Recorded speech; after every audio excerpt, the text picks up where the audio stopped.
Olá, estamos no ar a serviço da educação na Rádio Trianon, em parceria com a Unip, a Universidade Paulista, e com o Colégio Objetivo, e também pelas redes sociais, certo, Malu Mota? Certo, Silvia Vinhas. Nosso programa pode ser acompanhado pelos sites trianon.com.br, objetivo.br, curso-objetivo e pelo Facebook, no Colégio e Curso Objetivo.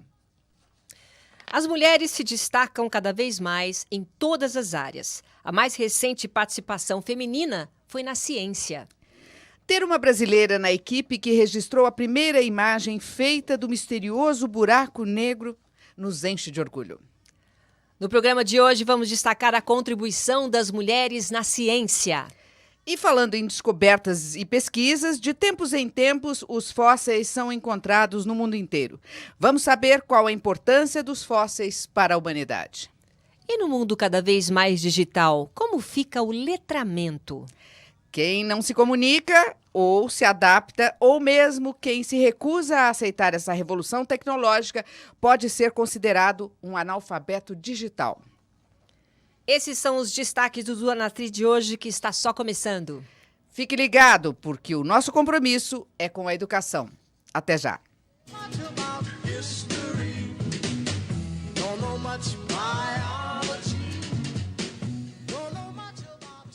A primeira imagem já feita de um buraco negro na história da humanidade foi conquistada com a ajuda da pesquisadora de 29 anos, Catherine Bowman, uma cientista de computação dos Estados Unidos. A imagem registrada coincide com o que os físicos e diretores de Hollywood imaginaram que os buracos negros parecessem. Simulações baseadas nas equações de Einstein previam um anel brilhante no entorno de uma forma escura. Ter a primeira imagem real permite aprender mais sobre o desaparecimento, misterioso de objetos e o que realmente acontece com eles quando entram no buraco negro. Se existem falhas a serem encontradas nas ideias de Einstein e os cientistas suspeitam que há explicações mais complexas para a gravidade ainda não descobertas, é no buraco negro que as limitações devem ser expostas. Vale destacar também que uma das responsáveis pela primeira imagem de um buraco negro já registrada é também uma brasileira, a astrônoma e física Lia Medeiros. Aliás, um número cada vez maior de mulheres vem se destacando em diversos segmentos do mundo na ciência, incluindo a astronomia. E isso não é de agora, não. A história registra grandes participações de mulheres que contribuíram e muito para o desenvolvimento da ciência. Vamos conversar com o professor Júlio Klaff, professor de aulas especiais de astronomia e astronáutica do Colégio Objetivo. Professor Júlio, obrigada pela sua presença mais uma vez aqui. Obrigado pelo convite. Obrigada. Espero que eu corresponda à expectativa, né? Sempre corresponde, imagina. E quero agradecer ao professor José Carlos Garcia, que é professor de Física do curso e Colégio Objetivo. Obrigada, Zé Carlos. Muito obrigado pelo convite e esperamos que poder ilustrar e explicar algumas coisas sobre os buracos negros e também sobre a participação das mulheres na ciência, que é muito interessante. Nossa, peraí, os buracos negros? Eu achei que fosse um só. Não. Eu estou preocupada com um, são vários, então? Fotografamos um, mas tem mais alguns. Silvia Vinha, se já estava difícil para você entender um buraco negro. Quando ele falou os buracos negros, agora eu entrei em pânico. Outro dia detectamos a colisão de buracos negros. Bom, então vamos explicar. Quem vai explicar? Bom, vamos começar então falando dessa grande conquista. Finalmente, Júlio, nós temos a imagem do buraco negro? Na realidade, assim, o buraco negro ele já foi detectado, se eu não me engano, lá pela década de 80, 70, na constelação de Cisne. Acho que o primeiro buraco negro é o Cisne X1, né, por causa da grande emissão de raio-x que foi detectada, e era compatível com a teoria que previa que buracos negros poderiam ter uma grande emissão de raio-x. Uhum. E de lá para cá, claro, a tentativa sempre de verificar esses objetos de forma mais objetiva, né? Só que o problema do buraco negro é que ele é um objeto extremamente diminuto, claro. Ele é um objeto? Ele é um objeto extremamente diminuto. Na realidade, o que é um buraco negro? Ele é um objeto extremamente compacto, cuja gravidade é tão grande que nem a luz consegue escapar de sua superfície. a velocidade de escape dele é maior do que a velocidade da luz. E esse objeto, inclusive, na realidade, ele pode ser menor ainda do que a própria imagem que a gente tem dele, dessa imagem que foi revelada aí há umas semanas atrás. Porque, na realidade, o que nós temos é uma região em torno dele, a partir da qual a luz não consegue mais escapar, que a gente chama de horizonte de evento, né? O raio de Schwarzschild. Então, qualquer objeto que se aproxime dessa distância, ele já não vai ter mais velocidade suficiente para escapar da atração gravitacional desse objeto. Ele é praticamente sugado. Exatamente. Ele é atraído pela gravidade. Né? E aí, é claro, como na Terra, né, a gente é atraído pela gravidade da Terra, os satélites são atraídos pela gravidade da Terra, os meteoroides são atraídos pela gravidade da Terra. Mas a velocidade de se escapar da gravidade da Terra é da ordem de 11 km por segundo, que é uma velocidade grande, porém os foguetes fazem isso. Né? Agora, você imagina um objeto cuja gravidade é tão grande que nem a luz consegue escapar dele, ou seja, 300 mil quilômetros por segundo. Então é uma coisa gigantesca. Só que o objeto pode ser menor ainda do que isso, porque na realidade, a partir de uma certa distância, ele já não consegue escapar. Então, o tamanho do buraco negro em si é uma coisa assim, bem complexa de se pensar. Então, a fotografia revela justamente esse entorno, né? esse ponto a partir do qual a luz não consegue escapar. E em torno dele você tem a luz, digamos assim, como se fosse um redemoinho, né? Um ralo. Né? Você tem a água redemoinho rolando até o fundo do poço, lá do buraquinho, do ralo. Então, em volta, você tem aquele fenômeno que você consegue ver. Então, é mais ou menos essa a ideia do buraco negro. E quando a luz se acelera para cair dentro do buraco negro, as partículas, então elas emitem radiação. E essa radiação é que é detectada, primeiro em raio-x e agora em ondas de rádio, que é como foi feita a imagem. Como foi feita a imagem, Zé Carlos? Então, eles Difícil, usam... né? Na verdade, é assim, como é um objeto que está muito distante, tem que ser rádio por quê? Porque entre a Terra e o buraco negro, a foto foi feita no centro de uma galáxia. Então, entre a Terra e o buraco negro, você tem muita poeira e muito gás, muita sujeira na galáxia. E a luz tem dificuldade de atravessar essa sujeira, essa poeira. Na verdade, a radiação eletromagnética tem, e a luz especialmente. O rádio consegue passar essa sujeira com maior facilidade. E o que se faz é usar o que a gente chama de interferometria. Como é uma coisa muito distante, e mesmo o rádio passando, a quantidade de energia que chega na Terra é muito pequena, você precisa de um coletor de energia muito grande. Então você precisa de uma antena de um radiotelescópio, se fosse luz, um espelho, mas enfim, você precisa de uma antena coletora, que essa antena tem que ser muito grande. E não dá para você construir uma antena de radiotelescópio. Você tem antenas enormes em Arecibo, na China, mas elas são muito pequenas. Em Arecibo é uma cratera de um vulcão. Apareceu no filme do 007, um dos filmes do 007 aparece a antena de rádio. É enorme, mas ainda assim ela é pequena para conseguir captar a quantidade suficiente de fótons para você ter uma definição de imagem. Então, o que se faz? Você usa mais de um telescópio. Então, você pega radiotelescópios que estão espalhados pela Terra, digamos assim, do mesmo lado da Terra, e você aponta todos eles para o alvo, que no caso era o buraco negro. E aí eles coletam essa imagem. Então, você constrói virtualmente uma antena de radiotelescópio que tem o tamanho do disco da Terra. Então, esse radiotelescópio virtual tem o tamanho da Terra. Nossa. E aí, por quê? Você usou vários radiotelescópios, no caso são 3 ou 4, que estão espalhados na Terra e eles observam ao mesmo tempo o mesmo objeto. E aí você compõe esses sinais e o efeito que se tem disso é como se fosse uma antena de rádio. Imagina uma antena parabólica. Parabólica, dessas que a gente vê na Avenida Uma Paulista. antena parabólica. Só que essa antena parabólica tem o tamanho do disco da Terra. Por quê? Porque você usou vários telescópios para compor esse sinal e gerar esse sinal. E isso você consegue uma resolução muito grande, você consegue ver com detalhes e você consegue captar energia suficiente para formar a imagem. Qual foi o trabalho da Kate. Da Kate? Já tô íntima. Já, Silvia já conhece. Ela liderou o grupo que bolou o algoritmo, digamos assim, o programa de computador que recolhe essa enormidade de dados, analisa esses dados e transforma esses dados de computador numa imagem. Então, ela fez o programa. Inclusive, eles usaram mais de um modelo para provar a teoria da relatividade. Você pode pegar, você tem os dados. Esses dados tem que construir uma imagem. Tá, se eu usar um modelo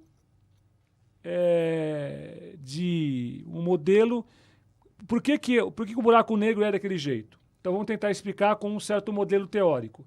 Aí você pega os dados e adapta os dados para aquelas equações. Aí forma uma imagem. Aí você pega os dados, aí você compara a imagem com aquilo que você recebeu. Não bate. Então, você consegue, usando uma simulação de computador, comparar o modelo teórico com aquilo que você vê. E tem uma foto na internet que é impressionante. O modelo teórico dos dados coletados, explicados pela teoria da relatividade geral, e a construção que foi feita, digamos, da foto realmente, como ela é. E aí, exatamente igual.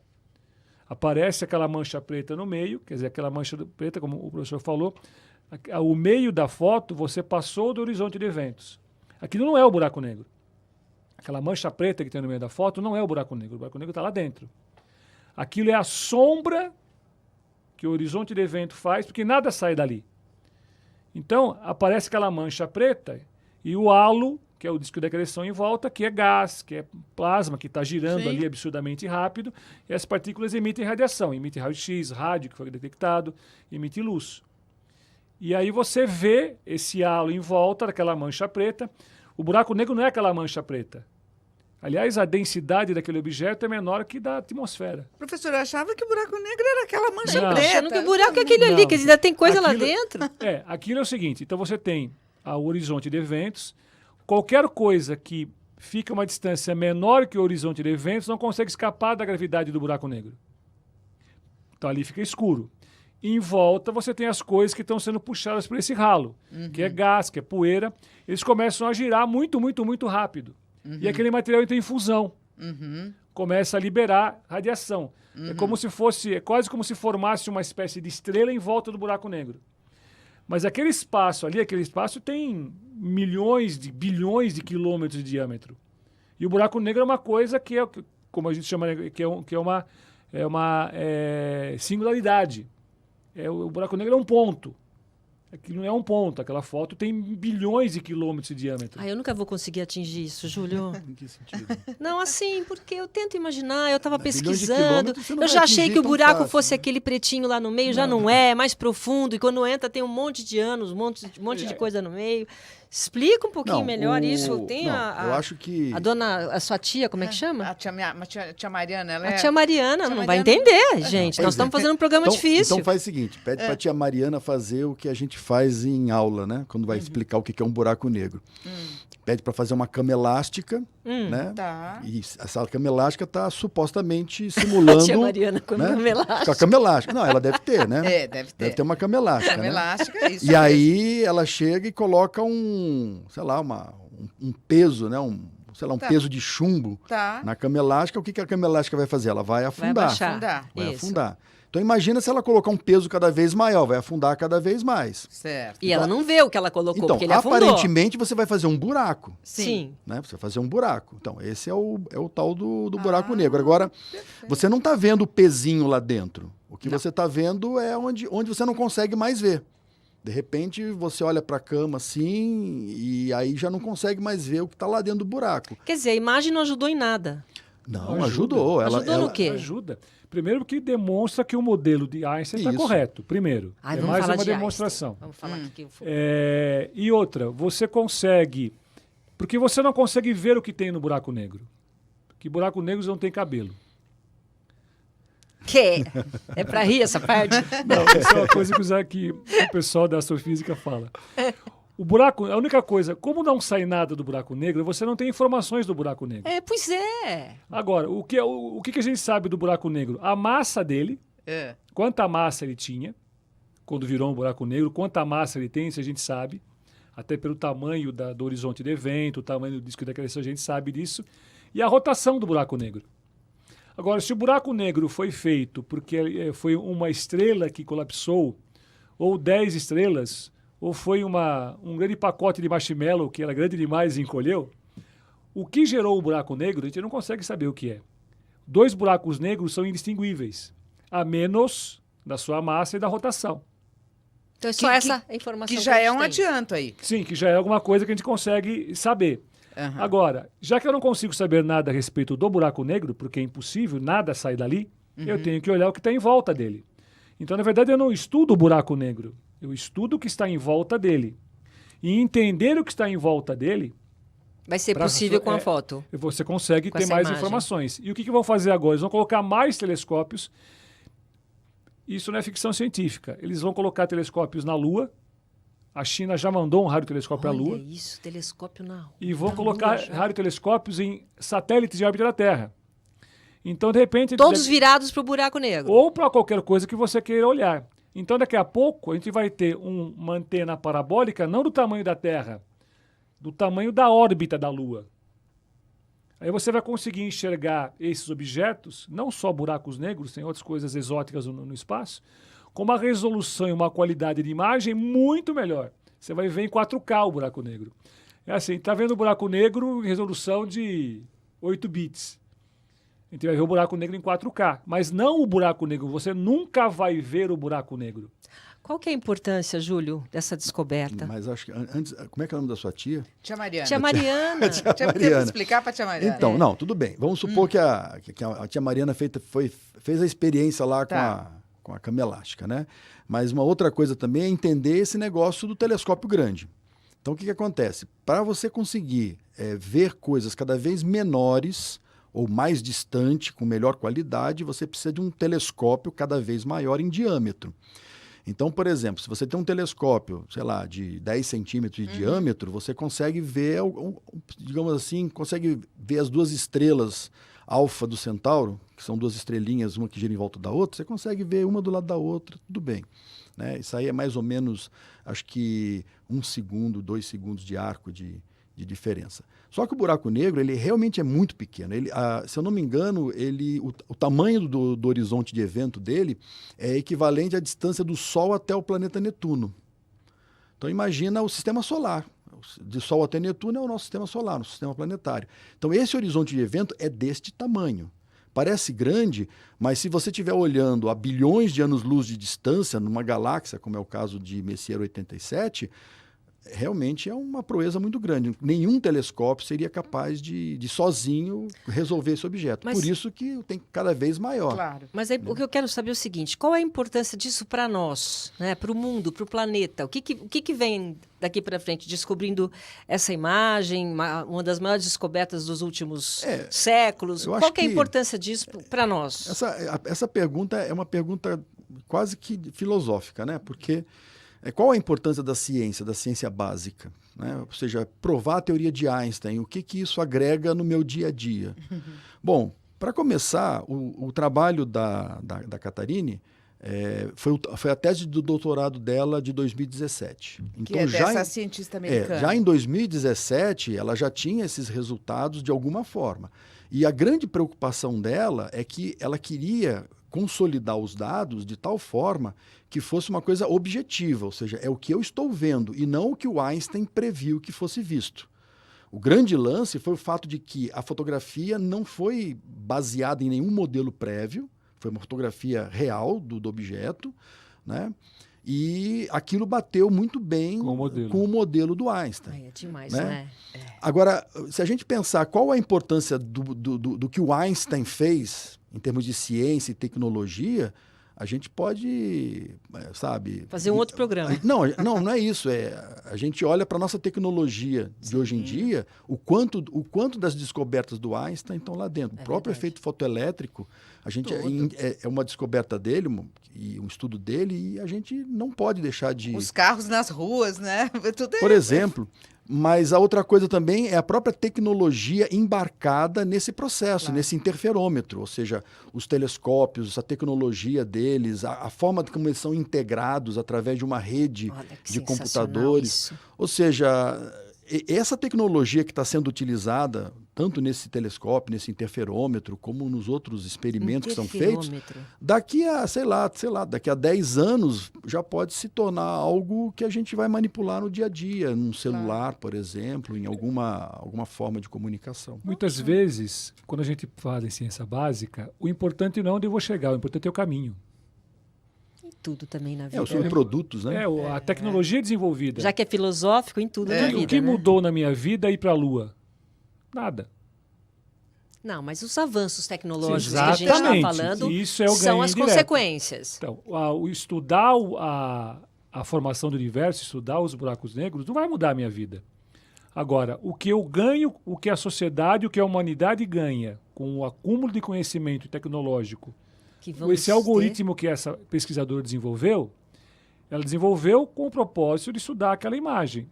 Mas o leque de possibilidades que se abre com isso em inteligência artificial é algo inimaginável. Então é o caminho que a gente chegou lá. No caso da relatividade restrita do Einstein, ou do efeito fotoelétrico, você ainda tem o efeito fotoelétrico que gera... A gente usa muito isso no dia a dia, desde a porta que abre do shopping center até a fotossíntese e está envolvido com o efeito fotoelétrico. Agora, relatividade geral, para não dizer que a gente não usa nada, a gente usa GPS, né? Sim. O GPS leva em conta... Se a gente não conhecesse a relatividade geral, o GPS não funcionaria. Então, isso a gente usa no dia a dia. Então, o que a relatividade geral mudou na minha vida? Por exemplo, o GPS. Agora, entender o buraco negro vai mudar o que na minha vida? Provavelmente nada. Na vida da pessoa comum, nada. Mas A tecnologia que ele vem, tecnologia o que conhecimento que a gente adquire com desenvolver. isso é algo que não tem preço. Ai, que maravilhoso. E já que você falou da ficção científica, né? O pessoal já especula dos buracos negros, buracos de minhoca, viagens interestelares e viagens intergalácticas, ou seja... Como assim? Aí é ficção científica ainda, Ficção né? científica, Peraí, Silvia, mas espera peraí. um pouquinho, nós precisamos voltar Não, mas para peraí, nossa na pauta. época dos Jetsons, quando eu assisti, eles falavam lá um com o outro. Lembra daquele desenho Então, Jetson? mas o problema, então, quanto ó, tempo nós estamos falando? Desculpa, 40 anos o problema atrás? de buraco negro é gravíssimo. Eu começo a dar aula de astronomia, começo a falar de estações do ano e sempre tem um aluno que pergunta, e os buracos negros? Tô falando pra você. Enfim, virou um Não fantasma importa, na não nossa importa. vida. A gente não sabe o que Não, é mas exatamente. viagem intergaláctica, a Silvia já está querendo... Não, é porque justamente essa ideia dos buracos negros, essa ideia de fazer um buraco no tecido do espaço-tempo, dá a ideia de você cortar caminho Olha. nas viagens interestelares ou intergalácticas. Meu Deus. Então, entender o que está acontecendo e se realmente do outro lado tem alguma coisa, é o que todo mundo está querendo. As teorias preveem isso de alguma forma. Que né? tem. Agora, pelo menos, assim, se o básico não estiver funcionando, o que a gente vai pensar do avançado? Então, se o Einstein estiver errado... E o Stephen Hawking? Então, o Stephen Hawking ele trabalhou com relação à questão se o buraco negro emitia ou não radiação. Então, ele é um objeto térmico, ele emite radiação, e aí ele estudou a questão da rotação, da evaporação, da dinâmica dele, né? Algumas coisas ele acertou, outras não, porque também o próprio trabalho científico é feito em cima das teorias Claro. que estão rolando naquela época, Claro. né? E outras pessoas estão fazendo trabalhos e a ciência ela é assim, ela tem tese e antítese. E aí você faz uma síntese que vai ser negada por alguém e a ciência vai evoluindo. Então, você tem coisas que... Você acerta as coisas na sua época que depois se tornam obsoletas. E o fato de que o Einstein previu lá no início do século XX coisas que hoje estão sendo comprovadas, É isso sensacional. mostra que é uma teoria bastante robusta.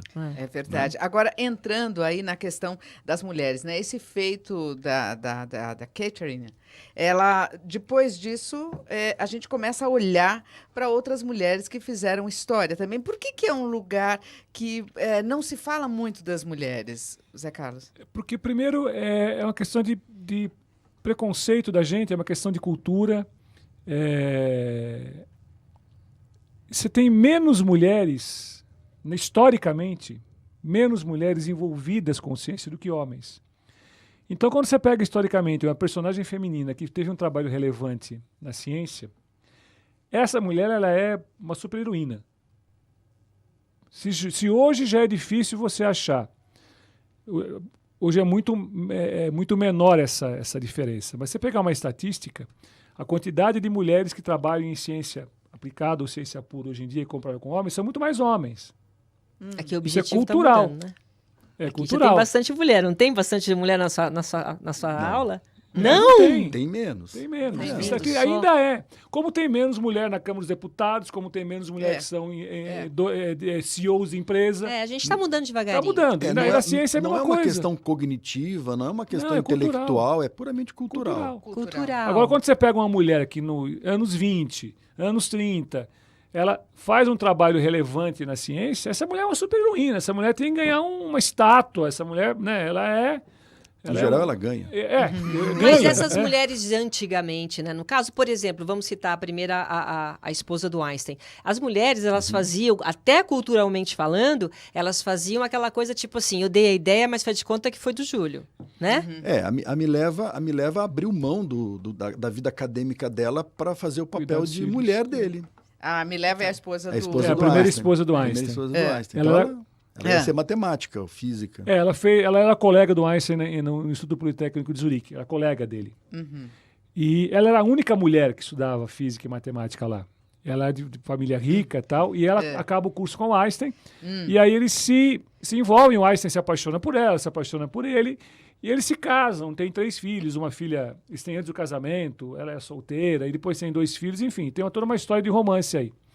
E ela abre mão disso, só que o Einstein é o seguinte, o Einstein, ele é um gênio, não vamos discutir com isso, mas o Einstein não era o maior matemático do seu tempo. Não é que nem o Newton. O Newton é um cientista perfeito. Ele era um físico, né, superlativo e um matemático. O Newton conhecia, como ninguém, a matemática da época dele, a geometria, e conhecia, e conhecia a física. Então o Newton revolucionou a física e a matemática.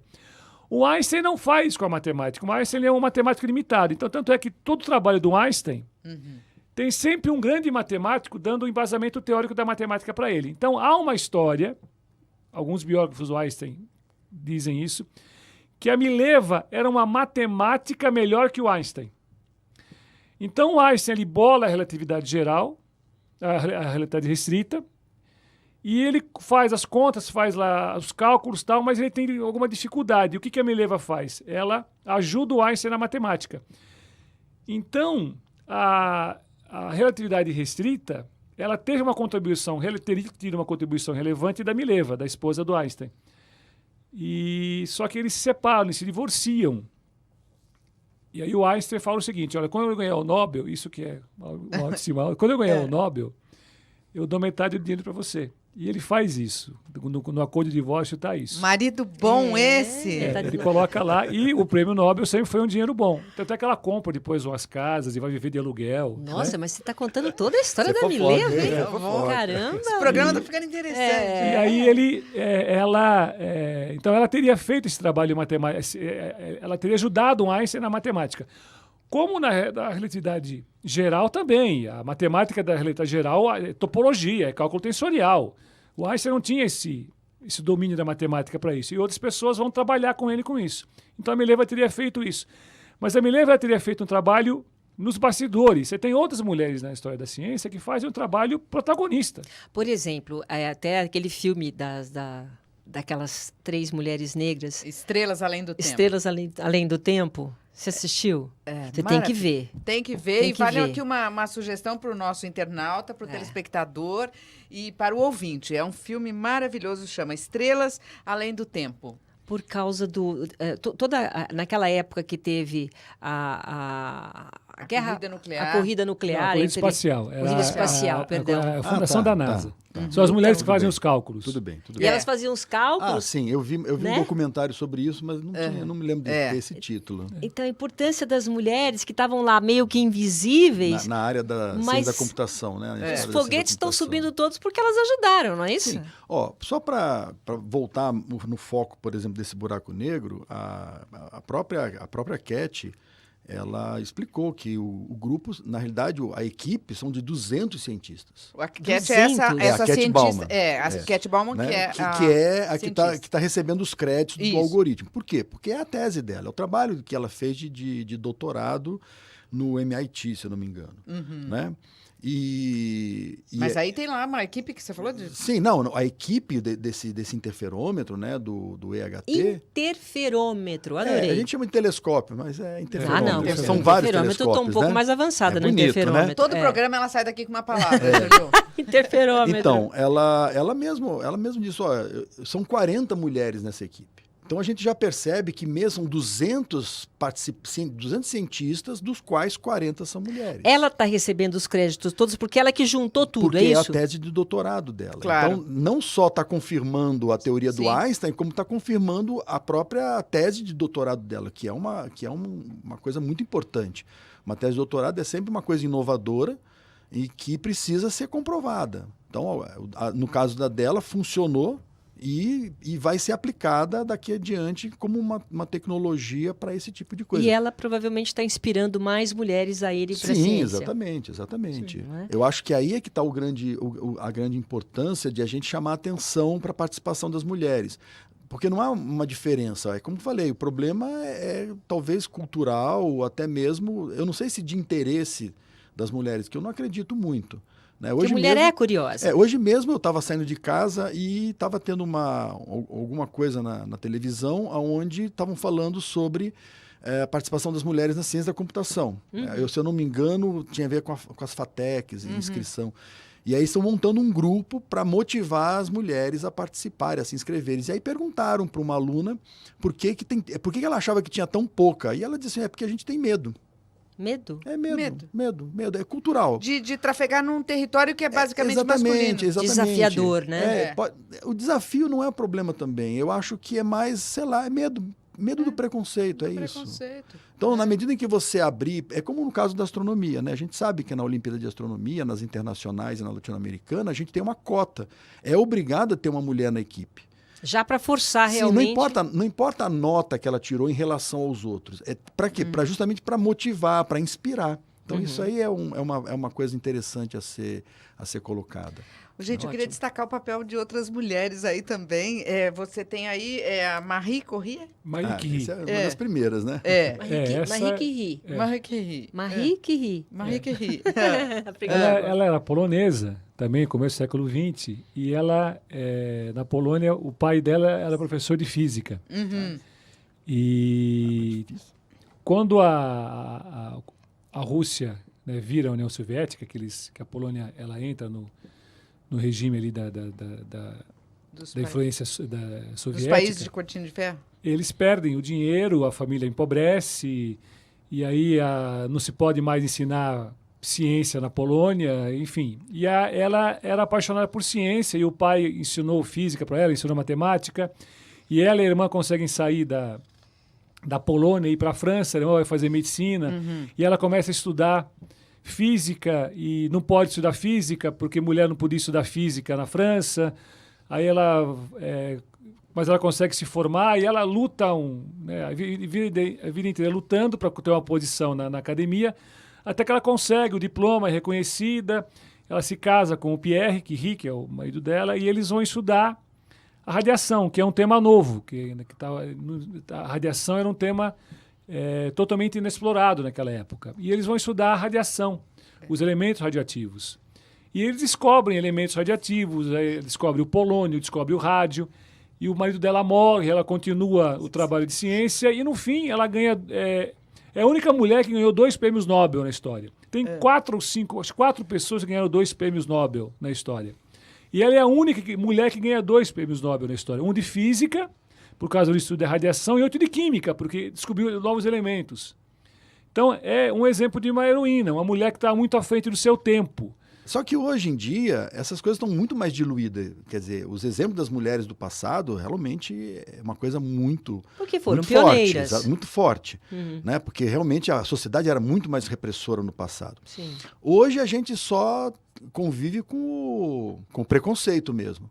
Então, à medida que esse aspecto cultural for sendo diluído, eu acredito que um maior número de garotas vão participar da ciência, e com isso, acho que o ideal é 50%, né? Claro. Vai aumentar cada vez mais. Tem aqui a Cecília Payne. Cecília Payne, que é uma astrônoma e astrofísica, foi a primeira pessoa a mostrar que o Sol é composto primariamente de hidrogênio em 1925. Nossa. Na época, acreditava-se que o Sol possuísse uma composição similar à da Terra.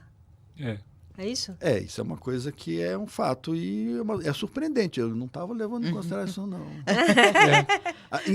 Talvez seja isso. A gente lê isso nos livros como sendo um fato. Mas não sabe que foi básico, a Cecília Payne. Exatamente. Talvez que muitas vezes os livros didáticos não dão um crédito histórico. De novo, né? Isso fica escondido, né? E a gente não sabe se não dá o crédito por causa disso também. Ela foi a primeira astrônoma formada em Harvard, se não me engano. Foi a primeira, não, em Harvard. Durante muito tempo ela dava os cursos, e os cursos que ela dava não eram aceitos como cursos válidos. Nossa. Porque era mulher. E depois ela vira chefe do departamento de astronomia. Uhum. E quando ela publica a tese, muita gente fala para ela, não publica a tese, porque isso está errado. Né? E ainda mais sendo mulher. Quer dizer, uma coisa é você chegar... Então, há uma tendência de abafar então, essa informação. Abafa. Você não queria que ela publicasse a tese. Porque a tese, do ponto de vista da astronomia, já era revolucionária. Como assim o Sol não tem a mesma composição da Terra? Já era uma coisa revolucionária. Se fosse um homem fazendo isso, já ia ter uma resistência. Já ia ter uma resistência. Agora, sendo uma mulher fazendo isso, foi um escândalo. Foi uma revolução. Na academia foi uma bomba. Ai, nós estamos com o nosso tempo estourando, mas teriam outras mulheres ainda para falar, né, Silvia? Tem a Gabriela Barreto. Só falta a Gabriela, né? A Gabriela Barreto Lemos, né? A Gabriela é brasileira, contemporânea, ela é de Minas, ela fez pós-doutorado em Harvard e ela lida com mecânica quântica. E existem algumas coisas em mecânica quântica que também daria mais uns 8 programas. E tem um negócio em mecânica quântica chamado entrelaçamento, né? As partículas nascem casadas. E é um casamento que, se você mexe em algumas propriedades de uma partícula, você mexe na propriedade de outras partículas. E esse fenômeno supera a velocidade da luz. Então, a mecânica quântica tem umas coisas malucas, essa é uma delas. E a gente conhecia o entrelaçamento quântico com partículas, com elétrons, por exemplo. E o que ela descobre? Ela prova, num experimento feito há 5 anos atrás, em que isso acontece com fótons. Então, ela faz o entrelaçamento quântico com fótons. Então, de maneira muito simples, ela cria 2 feixes de fótons que estão entrelaçados e ela manda um feixe de fótons para uma máquina fotográfica e outro feixe de fótons para um objeto, que é um gatinho. Eu não usou o gato de Schrödinger, mas enfim. E aí esse feixe ilumina aquele gatinho e esse feixe bate a foto. Ou seja, o que acontece com esses fótons sabem.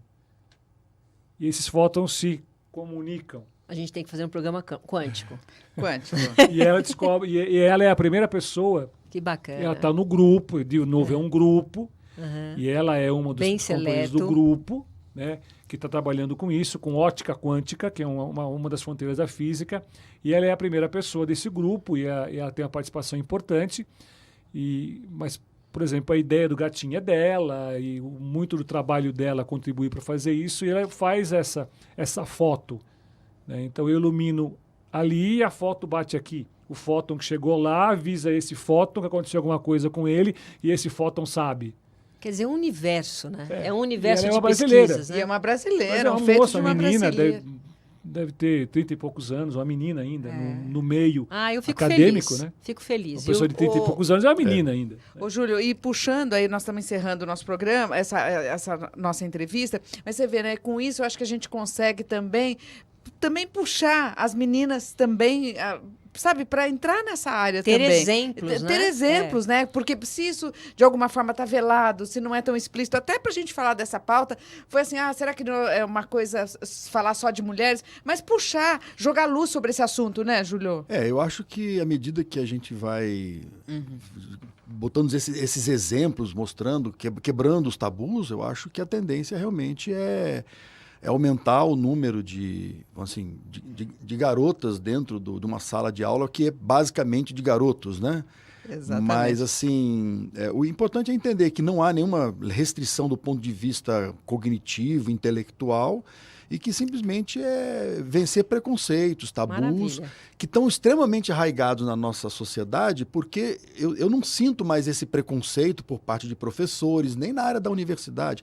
Aquilo que ele comentou a respeito de lá de Harvard, aquilo dali está muito no passado. Eu não sei como é que é hoje em dia lá fora, mas pelo menos o meu convívio nos institutos de pesquisa é totalmente Normal livre, agora. normal. É só uma questão de que tem uma quantidade menor de mulher participando. Mas vai aumentar agora, com certeza, com essas descobertas. Descoberta. Sim, Infelizmente, o nós não objetivo, o temos objetivo é esse. mais tempo. Mais tempo. Mas daria para foi falar maravilhoso. que É, dá pra ficar uma hora professor falando. José Carlos Garcia, professor de Física do curso Colégio Objetivo, muito obrigada pela sua presença. E volte outras vezes, por favor. Obrigada. Só eu convidar. Muito obrigado. Foi um prazer. Obrigada. Obrigada, Professor obrigada. aqui é Júlio Klaff, que é professor de aulas especiais de astronomia e astronáutica do Colégio Objetivo. Muito obrigada, Júlio. Obrigado, Obrigada, igualmente. Júlio. Tá bem. Vamos para um rápido intervalo, daqui a pouco a gente volta. Até já.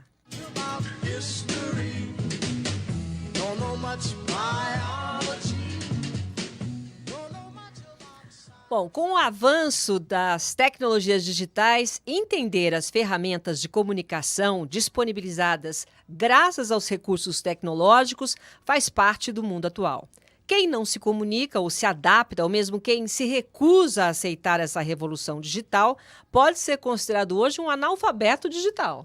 No contexto do mundo globalizado, onde desponta a comunicação em rede, a leitura e a escrita ganharam a dimensão virtual. E elas saltam do papel, né, para as telas dos dispositivos midiáticos, como celulares, smartphone, tablets e computadores, exigindo dos usuários novas habilidades para ler e escrever nesses meios. Para falar sobre letramento digital, vamos conversar com Lígia Mena, que é coordenadora auxiliar do curso de letras da Unip. Obrigada pela sua presença aqui, Lígia, no nosso Obrigada programa. pelo convite. Vamos começar pelo começo mesmo? Pelo dizendo assim, começo. O que é ser um letrado digital? Bem, um letrado digital, primeiramente, ele precisa ser um letrado, né? A gente tem que pensar que letramento é um termo bastante antigo, né? Essas práticas de leitura e escrita, desde que nós nascemos, né? Desde a infância nós trabalhamos com isso. Então, você precisa ser um letrado normal, digamos, para poder assumir esse letramento digital. Letrado, saber ler e escrever. Não somente, é saber avaliar criticamente, né? Hoje a gente trabalha com o termo letramento crítico, né? Então, por exemplo, um letrado digital, ele saber abrir um computador, digitar, escrever, mexer no mouse? Não, ele tem outras habilidades que são adquiridas ao longo da vida, cognitivas, que ele depois vai usar nisso também, né? Então, a gente pensar que você tem uma cultura impressa, e depois você passa para uma cultura digital, habilidades que você adquiriu naquele mundo impresso, você vai passar para esse mundo digital também. E a criticidade é muito importante nesse sentido, né? Se a gente for pensar, por exemplo, a cultura de massa que nós vivemos hoje, né? Vivemos numa cultura de massa bastante... Isso passa para o mundo digital de que forma? Se não há um letramento crítico, se não há uma crítica a partir do momento daquilo que você lê no impresso, você também vai ter essa crítica a partir do momento que você lê no digital, né? É bem interessante a gente pensar, né? Hoje nós estamos cercados dessa cultura digital. Vivemos, como vocês falaram. Totalmente, né? Em tudo. Totalmente. Você vai na caixa do banco, você tem que, como você falou, analfabeto. Tudo digital. Mas assim, quais são as habilidades que você precisa para trabalhar, para poder entender isso e produzir, né? Quando a gente pensa em letramento digital, vamos pensar, letramento digital. Começa da pesquisa. Eu abri ali o computador, vou pesquisar alguma coisa. Então, a navegação. Primeiro momento, a navegação. Depois da navegação, aí sim eu vou fazer a minha leitura, vou ler. Só que eu vou estar no hipertexto, né? Múltiplas linguagens. É imagem, é som, é figura, são letras, né? Então, como é que eu vou trabalhar com tudo isso? E depois da leitura, eu vou escrever também, porque eu vou fazer comentários, né? Então, a gente vai trabalhar com essa questão dos comentários também. Então, há várias habilidades. Interessante que a gente dá letras, né? Você falou, né? Letras, né? Às vezes as pessoas não sabem direito, né, o que é o curso de letras, né? Letras vai trabalhar só como sendo professor. Sim, também. Mas aquele profissional da letras vai trabalhar com a linguagem, né? Com essa linguagem escrita, com essa linguagem falada. E hoje a gente não fala nem mais em o letramento digital, ele faz parte dos multiletramentos. São vários. São vários letramentos, você tem multiletramentos, que estão desde a parte do digital, mas até no impresso. Como é que você lê uma fotografia? Como é que você lê um filme, uma música, né? Isso pode Tudo tem uma mensagem, Tudo né? tem uma mensagem. Então, o importante é você capacitar os alunos a isso. Né? Só que a gente tem um grande problema, né? Nós aqui que estamos aqui, todos nós somos estrangeiros digitais. Como assim? Como assim? Nós vamos ter os nativos digitais, que é Essa geração é. essa molecada que tá você chegando. pega a criancinha, né? São digitais, a gente ainda é analógica. Você é analógica ainda? Não, claro que não. Eu também não, vai, mas eu tô encaminhando no digital. Mas você sabe que outro dia eu fiquei com saudade de escrever? Me deu uma vontade de, assim, escrever num caderno. É Escrever, gostoso, né? sabe, eu tinha que deixar um bilhete para alguém e achei bacana escrever. Sabe, eu tava com saudade de escrever. Essa Falou, habilidade. a minha letra tá ficando até ruim, porque faz tempo que eu não escrevo. Não, e ter assim, abrir um livrinho, cheirar um cheirinho de livrinho novo, né? Também é gostoso, né? Essas coisas. O impresso não morre, o impresso está ali, né? Mas essa é a importância da gente pensar. Você tem lá o nativo digital. Tá bom? Então, as crianças pequenininhas hoje, 1, 2 anos, já tem o tablet, o celular, né? Vão clicando. Até um primo meu falou assim, a filha dele chamou Uber. Mexa 2 aninhos. Acabaram cancelando o Uber. 2 aninhos chamou Uber. Chamou Uber ali, né? Mas sem querer, brincando. Então, eles já têm essa habilidade de trabalhar, mexer na tela do computador. E nós, hoje, o professor, tanto da universidade como do colégio, né, no fundamental e no médio, vai chegar um aluno para ele que é o nativo digital, que já Sim. está nesse mundo. E o professor precisa se habituar a isso, né? Na verdade, trabalhar com as tecnologias, isso é uma coisa muito antiga. Né? Desde 2000, 1990 e pouco, a gente sempre trabalhando com essa questão da tecnologia. Sim. O professor, para que você vai trabalhar com a tecnologia? Vamos pensar nesse letramento digital, nesse mundo digital na sala de aula, né? Na questão da educação. Você vai preparar suas aulas com essas novas tecnologias, né? Como uma ferramenta para que a aula haja uma apreensão melhor do conteúdo, né? Na questão do ensino-aprendizagem. Então, você vai trabalhar com essas ferramentas digitais. Mas você também vai fazer, o aluno também vai produzir. Então, a tecnologia como espaço de produção. Né? Então, ele vai escrever, ele vai fazer um blog, ele vai fazer um filme, ele vai fazer alguma coisa digital. Então, tem esse espaço. E também tem um outro, que é o da reflexão. Né? Essa tecnologia, a gente pensar eticamente nessa tecnologia. Acho que isso é uma questão importantíssima. Né? E pensar que a gente tem uma cidadania digital por aí. Isso é uma coisa que me preocupa bastante. Né? Você falou de analfabetismo digital. Tem as pessoas letradas digitalmente, mas que não têm a criticidade. Por exemplo, um jovem chega ali, um menino 14, 15, 16, 18 anos, sabe mexer em tudo, né? No computador e tudo. Mas como é que ele faz isso? Ele analisa isso criticamente, eticamente? Eu vou fazer um canal no YouTube, eu faço um vídeo, como é que eu produzo isso? Né? Como é que eu vou trabalhar com isso eticamente? Então, passa pelo professor. O professor vai trabalhar com essa questão dos multiletramentos, porque tudo ao mesmo tempo, é imagem, é som. Tem uma responsabilidade muito grande aí, de né? trabalhar. Esse conteúdo. Então, você vai produzir. E assim, produzir, você vai ler. Então, por exemplo, a gente fala das fake news, ou você vai ver um vídeo editado. Né? Trabalhar com isso. Olha, você percebeu que esse vídeo está editado? Você percebeu que essa imagem está montada? Né? Então, você ter essa percepção, né? Não produzir isso e também olhar e poder, né? Criticar e analisar. Isso é o que você chama de letramento crítico? É o letramento crítico. O letramento crítico é só do impresso, depois a gente chama de letramento digital. E o letramento digital está dentro de um maior. A professora Roxane Rojo, da Unicamp, na parte da linguística aplicada, ela fala dos multiletramentos. Então, é um termo que nós temos utilizado muito hoje. O que são esses multiletramentos? Multiletramentos. Então, você aí entra o digital também, ele faz parte, né, disso. Sim. Então, assim, vamos dizer, o curso de letras. Letras, a gente trabalha com a linguagem escrita, falada, mas você tem que pensar nisso, na imagem, na fotografia, no gráfico, no infográfico. Para ver uma fotografia também tem letramento? Tem letramento, você vai ver uma fotografia, você vai ver... Por exemplo, uma fotografia. Por que essa imagem está na frente e a outra está no fundo? Por que aquilo está mais acima ou mais abaixo? Um filme, um videoclipe, um game, né? Hoje tem muita questão da gamificação, os jogos. Todo esse universo, ele precisa ser analisado e visto, né? Então, você é cercado por diferentes linguagens o tempo todo. Como é que você lê isso? Nós não lemos só a palavra escrita. E, às vezes, a palavra escrita parece que ela não está lá, mas ela está. Eu estou falando com vocês aqui, né? Mas eu li, eu pesquisei, vocês também. A gente tem a escrita por trás disso, Sempre, né? Sempre. Então, essa é a importância do profissional que trabalha com a linguagem, né? O professor que vai trabalhar com essa questão da linguagem e pensar nisso. Por meio da linguagem se manipula, né? A palavra, ela salva e, ao mesmo tempo, ela condena. Então, a gente tem que estar sempre prestando muita atenção nisso, né? A questão, tem uma disciplina que chama análise do discurso. Então, você vai... todo dia eu estava brincando. Eu falei assim, eu comprei um carro seminovo. Nossa, que legal, né? Mas o carro seminovo é um carro semivelho. Só que você não fala semivelho. Você fala seminovo. Seminovo.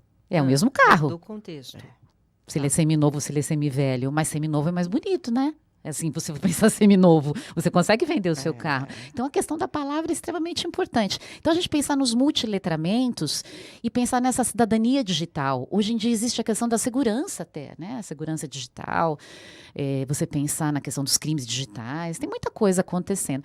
E eu fico, assim, realmente encantada, né? De pensar que você tem alguém da área da computação que faz aquela linguagem, né, no computador, binária, né, com os bits, né, 10, 10, e transforma aquilo. Por exemplo, nós estamos transmitindo agora ao vivo, você imagina que isso foi feito através de uma programação, né, digital, que transforma essa nossa imagem e leva para outros lugares, né? E esse movimento, a nossa voz, letramento de comunicação. De comunicação e tudo. Então, a gente tem que pensar como isso é transmitido, como isso é comunicado, mas também a gente tem que pensar eticamente, politicamente, esteticamente, né? Como isso tudo é trabalhado.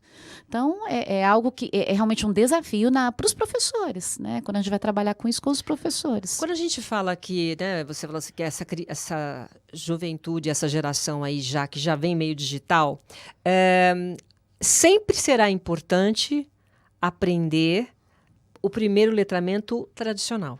É isso?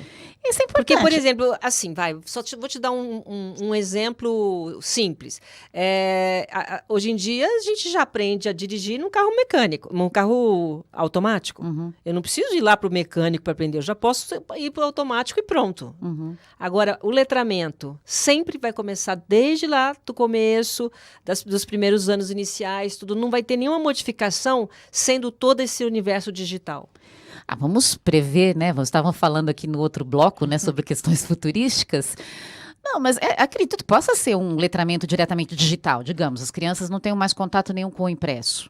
Pode até acontecer isso, mas as habilidades que são exigidas de concentração, de decodificação, quando você lê, há vários processos que são ativados na sua mente. Tem uma questão neurológica, né? Mas tem uma questão cognitiva, que você tem que transformar aquelas coisas dispersas, aqueles signos, aquelas coisas soltas em algo que tenha significado. Tem a questão de conhecimento. Também tem uma questão afetiva, porque quando a gente lê, a gente tem uma relação com aquilo, né? Na literatura isso acaba ficando muito forte. E tem uma questão simbólica cultural, né? Que também é importante para você entender. Às vezes só entende aquela mensagem se você tiver uma base inicial cultural, se você leu aquilo, se você viu aquilo, senão você não entende. Tem um entendimento. Nem se tem humor, nem se tem graça, você não entende. Então, essas habilidades de leitura que passam por esse mundo escrito, né? Essa cultura escrita que nós temos, ela vai passar para o digital também. Então, lógico, pode ser só o digital, mas essas habilidades anteriores... Tem, né, que ser colocadas para as crianças colocadas, sempre. Sim, tem que ser Tem que aprender a escrever, ter letra bonita. Vai precisar? Você só vai digitar. Provavelmente não vai precisar mais disso, mas quando você escreve, você tem que fazer o outro entender o que... Assim, mesmo que você for digitar, você precisa ter ali uma oração com começo, meio e fim, você precisa ter um significado, precisa ter um sentido, precisa entender que você falar semivelho ou seminovo é quase a mesma coisa, mas dentro de um discurso tem um sentido completamente diferente. A palavra não é vã, né? A palavra não é vã, a palavra ela é rica em significados, né? Então, isso, em qualquer esfera, é extremamente importante. Então, levar essa reflexão, esse pensamento. Por exemplo, hoje você tem na cybercultura, você tem a cyberpoesia, cyberliteratura, né? E o que é você passar isso do mundo escrito para o digital? É só você pegar um texto e colocar ele ali na tela. Você vai pegar um e-book, vai abrir e ver aquilo. Não, você vai ter os links. Você pode linkar e passar para um filme, para uma imagem e volta, né? Então há e também outras coisas. Se você pega só um texto digitado e coloca na tela, isso é muito simples. Ele vai ter outras, né? O hipertexto. Mas se você pensa nessa questão do hipertexto, não sei se vocês já viram aqueles livros, tem uns livros que falam, volte aqui, vá para lá, clica aqui, vai para cá. Então esse hipertexto, esse ir e vir que a gente tem... Hipertexto que a gente fala é quando tem links? Sim, quando tem links. No meio. É esse você está navegando dentro, mas não sei se já tiveram essa experiência de navegar, às vezes num texto parado, num livro. Num livro. Linka aqui. Linka e aí ele remete a outro, você tem que ler outro texto para poder continuar. Isso, pega leitura. um dicionário, só que agora é mais fácil. Você clica no link, vai lá o mapa. Ah, o mapa de Portugal. Tá ali o mapa de Portugal. Mas você pode, sei lá, cidade de Leiria. Onde é que fica? Você vai, pega lá o guia e olha, né? Por exemplo, né, se for no impresso. Mas agora não, você clica e vai lá. Né? Onde fica Leiria? Isso, onde fica Leiria. O que significa a palavra não sei o quê? Você vai lá no dicionário. Então, esse trabalho de você navegar, você já fazia isso mais ou menos no impresso. Só que agora é tudo mais fácil. Agora é mais fácil, só dá um clique. E você acha que... acha não, né? Quer dizer, a questão é o letramento nessa questão, nesse novo comportamento da gente, é isso? Sim, você vive numa cultura digital, nós estamos cercados pela tecnologia, né? Então é preciso haver essa preocupação dos professores em trabalhar com esse letramento, mesmo para aquele nativo digital. Porque ele pode ser letrado digitalmente, mas ele está fazendo isso de maneira crítica? Uma experiência, os alunos, você recebe os alunos na universidade, a gente aprende muito com eles trazem coisas maravilhosas para a gente. Só que assim, eles sabem fazer para a vida dele, para o dia a dia dele. Né? Agora vamos fazer um blog pensando, como é que eu vou ensinar a literatura por meio das novas tecnologias? Eu posso usar as redes sociais, eu posso usar o Instagram, o Facebook, vou usar memes, como é que eu faço isso? Então, dá uma utilidade àquilo. As pessoas sabem usar o WhatsApp, sabem fazer aquilo, mas como é que você faz isso a mais? Né? Trabalhando de uma forma crítica e produzindo algo, não só para o seu entretenimento. As tecnologias digitais, né, da informação e comunicação, que eles chamam de TDIC, tecnologias digitais, da informação e da comunicação, elas estão extremamente avançadas. A internet das coisas, né? Você chega e fala assim, quero fazer um bolo. Você fala ou já começa a funcionar lá a sua máquina de fazer um bolo, fazer o pão. Acende a luz. Como é que tira a mancha da blusa? Esquenta o chão. Já você chega em casa, o chão já tá quente. Eu fui num apartamento outro dia que já tava quentinho o chão. Opa! Então você tem essa internet das coisas, mas como é que a gente leva isso para a educação? Mas assim, acho que o mais assim, da gente poder refletir é a desigualdade que a gente vive. Né? Você tem escolas hoje que usam já tablet, né? Os alunos têm cada um o seu tablet, tem escolas que o aluno não escreve mais, é tudo assim, a aula cada um com o seu tablet, o professor vai passando os conteúdos no telão e eles vão fazendo. Isso já vão digitando, não vão escrevendo. Vão digitando, já é uma realidade em várias escolas. E você tem outras, principalmente da rede pública, que não tem computador, não tem internet. Aí fala assim, o professor tem que trabalhar com as novas tecnologias, mas ele não tem... infraestrutura para isso. Não tem infraestrutura, né? E é complicado isso. Então, você vai criando um fosso cada vez maior, né? Cada pessoa... Agora, é um mundo que está se descortinando aí, né? Completamente diferente do que a gente tinha aí 20 anos atrás, né? Sim, cada vez. É que assim, era aos pouquinhos, né? A coisa começou aos pouquinhos. Então, por exemplo, você vai num caixa eletrônico, você vai, né? As coisas foram mudando aos poucos. Depois foi realmente, hoje, nossa, essa tecnologia digital, porque tecnologia é uma coisa antiga, né?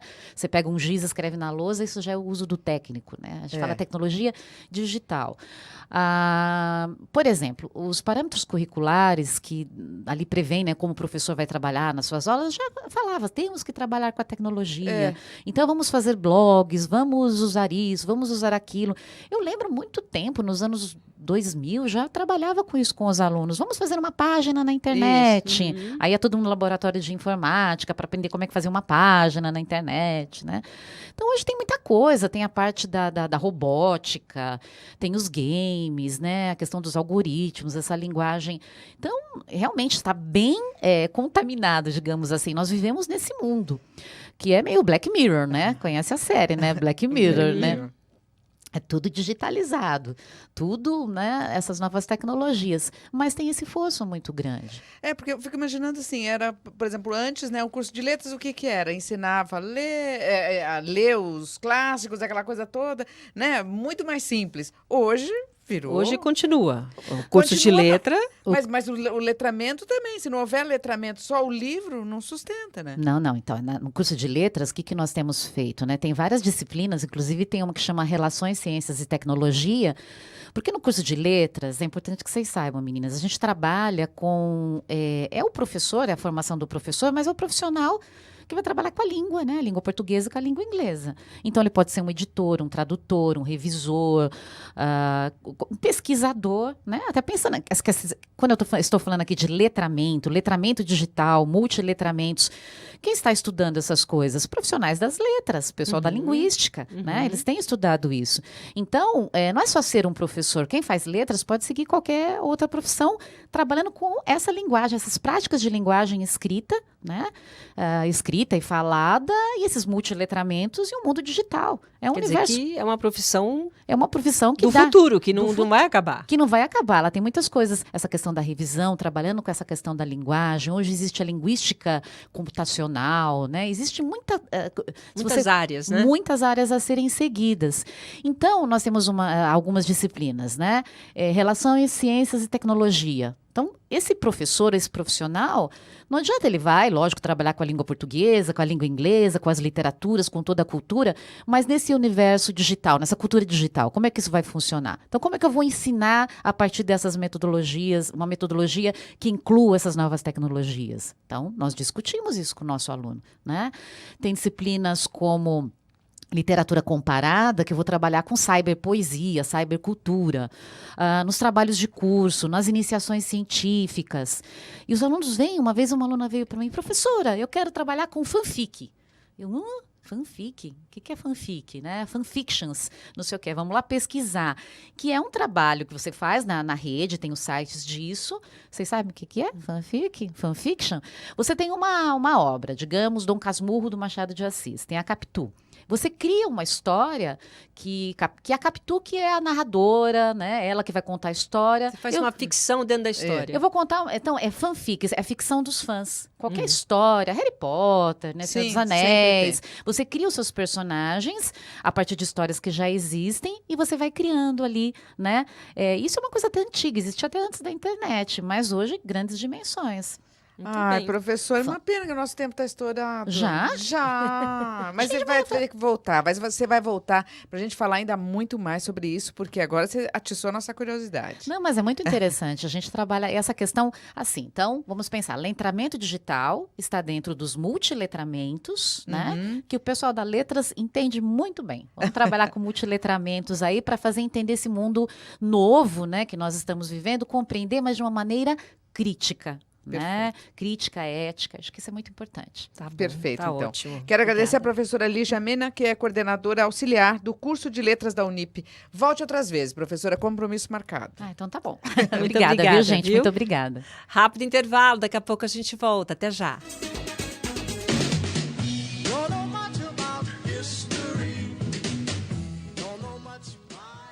Olha, desde sempre o homem observa e tenta interpretar a natureza. Desde muito cedo ele encontrou rochas com impressões em forma de conchas, ossos de animais e folhas de plantas, ou seja, fósseis. Os cientistas que fazem o papel de detetives de fósseis são chamados de paleontólogos. E eles têm encontrado fósseis em todo o mundo. A uma velocidade espetacular, de 7 em 7 semanas, um novo fóssil é encontrado. Mas não é fácil achar um fóssil, por isso encontrar restos fossilizados de um animal ou planta é uma experiência emocionante. Para falar sobre esse tema, vamos conversar com Ravi de San Juan Abreu Turroni, professor de História do Objetivo. Ravi, da onde vem esse nome? Olá, boa tarde a todos. Meu nome vem da Índia. Um dos nomes, talvez o nome mais comum da Índia seja Ravi. É, né? E eu recebo esse nome por causa de um músico chamado Ravi Shankar, que ficou muito famoso no Ocidente por volta da década de 70, com George Harrison, E aí meus pais me colocaram esse nome em homenagem ao músico Ravi Shankar. Mas os seus pais não são indianos. Não, eu não tenho ascendência, nada, só o nome mesmo. Ah, que entendi. legal. Então vamos começar falando de qual é a importância dos fósseis. Bom, os fósseis para o estudo da ocupação da América são fundamentais. Nós lidamos com a ideia das hipóteses da ocupação do continente americano, porque nós não temos, por exemplo, vestígios históricos escritos desse período, né? Os historiadores eles dividem o início da história e o final da pré-história a partir da invenção da escrita. Então, por volta de 4000 a.C., foi inventada a primeira forma de escrita na Mesopotâmia, com os sumérios, chamada escrita cuneiforme. Para o historiador, esse é o começo da história. A pré-história é tudo que antecede a invenção da escrita. Então, é um período que nós, como não temos registros escritos, os fósseis são fundamentais para a gente debater a ocupação da América nos primórdios da existência humana aqui. Então, a pré-história é onde estão realmente... a história, a gente consegue entendê-la através dos fósseis. Exatamente. É isso? Como não temos vestígios escritos, para estudar a pré-história, o mais utilizado são os fósseis, esqueletos humanos, são objetos de pré-história, como, por exemplo, pedras lascadas e etc., e além de pinturas rupestres e assim por diante. Não temos nenhum registro de escrita anterior a 4000 a.C. Nossa.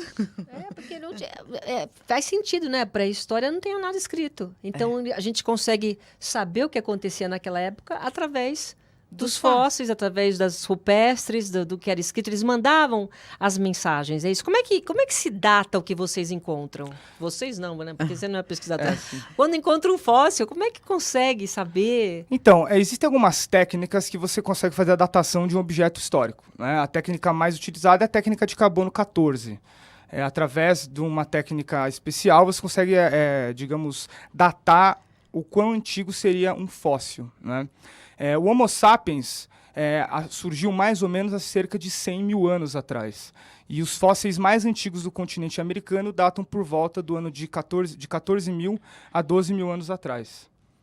Nossa. Agora, para que servem os fósseis? Então, por exemplo, quando a gente pensa no continente americano, você tem várias teorias que explicam a ocupação desse continente utilizando os fósseis. Ultimamente, a gente teve grandes, digamos, descobertas no campo da paleontologia, porque estão sendo analisadas várias espécies de fósseis através de DNA, e algumas mudanças estão ocorrendo em relação à ocupação da América. Você tem como o pesquisador com grande renome, o professor Walter Neves, né? Ele foi responsável por desenvolver as principais teorias de ocupação da América na década de 90. Brasileiro? Ele é brasileiro, é professor da USP e atualmente acho que já está aposentado, né? E ele ficou muito famoso por causa que ele desenvolveu as teorias sobre de onde viria o povo de Luzia. Não é? A Luzia é o fóssil mais antigo encontrado na América. Ele foi encontrado em Lagoa Santa, em Minas Gerais. Na verdade, Brasil? No Brasil, sim. Ele foi encontrado, na verdade, na década de 70 por uma equipe franco-brasileira de pesquisadores que encontrou esses fósseis da Luzia. E depois o professor Walter Neves, na década de 90, começou a estudar o fóssil da Luzia. E a grande descoberta dele, naquela época, foi que, fazendo análise do crânio da Luzia, ele conseguiu perceber que, pela morfologia dela, ela apresentava características de povos da região da Austrália. Né? E isso trouxe uma grande novidade do campo da ciência, porque as principais teorias diziam o seguinte, que houve uma única onda migratória de asiáticos, por volta de 12 mil anos atrás, que teria cruzado a região do Estreito de Bering, quando formou-se uma ponte de gelo por causa do período glacial, e que essa única onda migratória teria sido responsável pela ocupação do território americano por volta de 10 mil anos atrás, 11 mil anos atrás, por isso aproximadamente. Que esse Estreito de Bering não existe mais, certo? É uma região que atualmente você não tem uma passagem necessariamente nesse momento. Nessa época tinha, por isso que os povos conseguiam vir a pé. Exatamente, eles teriam cruzado por conta de mudanças geográficas, né, de expansão populacional, e essa única leva migratória teria dado origem aos indígenas que nós conhecemos hoje, né, através da morfologia asiática. A descoberta do professor Walter Neves foi que a Luzia ela apresentava morfologia australoide, ou seja, parecido com aborígenes australianos e assim por diante. E aí ele lança a seguinte hipótese, de que antes dessa primeira leva que era considerada a única leva de povos vindos da Ásia, houve uma primeira leva anterior a essa que teria trazido povos de origem mongoloide para a América. E por esse motivo, então, a América seria ocupada por 2 levas. Primeiro por uma leva de pessoas com características de aborígenes australianos, né? Medindo o crânio, ele conseguiu descobrir isso. E uma segunda leva que teria substituído a primeira, que, no caso, teria dado origem aos indígenas que estavam aqui na América quando da invasão dos europeus durante o século XVI. Olha, muito Agora, antes, você né? falou da Luzia aí. A Luzia é aquela que estava no Museu do Rio de Janeiro lá e Isso. que foi o grande sentimento de perda, né? Mas aí tem uma informação que ela foi preservada. A Luzia estava no Museu Nacional desde a década de 70, aproximadamente. Depois o professor Neves ele esteve, no caso, no Museu Nacional, pesquisou o fóssil, e aí, depois que ele fez a pesquisa dele, o fóssil retornou ao Museu Nacional, mas com o desastre que ocorreu ano passado, acreditou-se que havia perdido o fóssil da Luzia. Mas parece que foram encontrados fragmentos do fóssil, né? Não totalmente como ele estava antes, mas que foi possível recuperar isso. Então isso foi um grande alívio para a comunidade científica. Esse lugar onde foi encontrada a Luzia é um dos principais sítios arqueológicos do Brasil? Exatamente. É o sítio de Lagoa Santa, na região de Minas Gerais. Lá você tem uma quantidade muito grande de fósseis e de vestígios humanos também na região de Lagoa Santa. Você tem outros parques importantes, como na região do Piauí, né, onde outros pesquisadores também desenvolveram muitas pesquisas. O Brasil ele é muito rico em materiais fósseis e também em materiais, digamos, arqueológicos. Né? Inclusive, você tem até fósseis de mamíferos gigantes que viveram aqui há muitos anos, né? Por exemplo, na região ali da Chapada da Diamantina, foi encontrado o fóssil de uma preguiça gigante. Inclusive, um bicho preguiça que com mais de 6 metros de comprimento. Olha, e assim por diante. Então, e teve dinossauro também, né? Também, você tem vários vestígios de fósseis animais, dinossauros, etc. Só que são fósseis que datam assim, de milhões e milhões de anos. Né? Em relação aos fósseis humanos, os mais antigos seriam o da Luzia, de 11 mil anos atrás. O fóssil da Luzia foi importante porque abriu uma seguinte hipótese, né? De que houve mais de uma onda migratória aqui para a América, vindo da Ásia, não só uma onda migratória de pessoas de origem asiática, mas também de origem australoide, de características de aborígenes australianos. E a partir daí também começou a desenvolver a teoria da Polinésia, de que grupos humanos teriam migrado para a América através do Oceano Pacífico. O professor Walter Neves ele faz uma ressalva que é a seguinte, porque quando ele descobriu o fóssil da Luzia, foi assim, a mídia saiu para o mundo isso daí, né? Ela ficou muito famosa por causa disso. Só que muita parte da mídia divulgou de que ele havia defendido a teoria de que havia tido uma travessia pelo Atlântico. Mas o próprio professor Walter Neves, recentemente, ele tem declarado o seguinte, que ele nunca defendeu essa hipótese. Que a hipótese dele é de que houve uma primeira leva de australoides, que teria migrado para a América por volta de 14 mil anos atrás, e depois uma segunda leva de asiáticos, que teria migrado por volta de 11 mil anos atrás. E uma segunda ressalva que o professor Walter Neves faz também, é que a Luzia ela foi levada para um pesquisador que fez a reconstituição facial dela. E apresenta o rosto dela e a coloração dela de cor negra. Né? Mas o próprio professor Walter Neves ele afirma que não necessariamente ela teria essa coloração negra. Que mesmo ela vindo, por exemplo, de morfologia, digamos, australoide ou africana, ela poderia apresentar um pigmento mais claro da pele, porque essa diferenciação, digamos, racial, ela acontece por volta de 12 mil anos atrás. O professor, agora e para o aluno, né? O que é importante entender desses fósseis? Por exemplo, um aluno que vai prestar o vestibular e tudo. Por que ele aprende tudo isso para chegar lá no vestibular? Na questão do vestibular, a pré-história não é um dos temas mais abordados dentro do vestibular. Né? Mas, assim, a grande importância da gente entender a própria história, ela serve para a gente saber de onde a gente veio as nossas origens. Essa é a importância para a humanidade. Com certeza. Assim, você não tem registro de nenhuma sociedade humana ao longo da história que não tenha tido a preocupação em buscar as suas origens. Sempre que a gente vai fazer uma análise de uma sociedade, a gente percebe que, independente do método, seja através da mitologia ou da ciência, o homem sempre buscou a sua origem. Porque se o ser humano não conhece de onde ele veio, ele não sabe para onde ele tem que ir. Então, todo o povo, toda a sociedade buscou a sua origem, da sua própria história, da sua civilização e assim por diante. é muito importante para nós buscarmos a presença de quando o homem povoa a América, porque são descobertas importantes para a gente conhecer um pouco do nosso passado, como que essas pessoas viveram e assim por diante. E também as pinturas rupestres mostram muito o dia a dia, o tipo de alimentação, tudo, né? Como eles viviam. Por exemplo, a gente como historiador, a gente costuma dizer assim, a fonte histórica, por si só, ela não diz nada. Né? Eu posso trazer aqui um objeto, sei lá, de cerâmica da antiguidade, na Mesopotâmia, colocar em cima dessa mesa. Objeto pelo objeto, ele não diz nada para nós. Ele vai dizer a partir da pergunta que nós fizermos a esse objeto. Né? Então, a partir das nossas inquietações do presente, nós questionamos essas fontes históricas, fazemos perguntas a essas fontes históricas e elas podem nos fornecer indícios do passado.